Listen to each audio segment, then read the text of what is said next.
আমরা যদি চুরি করতাম বাঙালির টাকায় কোনোদিন পদ্মা সেতু হতো না।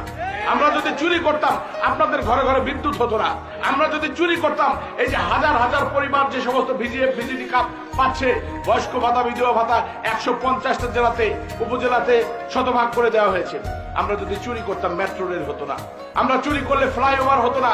আমরা চুরি করলে ঘোড়াঘাটের এই 1-1.5 কোটি টাকা খরচ করে রাস্তা হতো না। আমরা চুরি করলে পারমাণবিক বিদ্যুৎ কেন্দ্র হতো না। আমরা চুরি করলে আপনারা যা দেখেন ওই যে চট্টগ্রামে কর্ণফুলী টানেল নির্মাণ হয়েছে, বঙ্গবন্ধু টানেল, সেটা করা সম্ভব হতো না। আমাদের চুরির নমুনা হলো এগুলো। আপনারা যারা আওয়ামী লীগের কর্মী আছেন, যারা 10 বছর 15 বছর থেকে আওয়ামী লীগ করছেন, তাদের জন্য আওয়ামী লীগ অনেক সস্তা বেশি হয়। কিন্তু যারা 30 বছর 40 বছর থেকে আওয়ামী লীগ করে, তারা জানে যে আওয়ামী লীগ কত কঠিন ব্যাপার।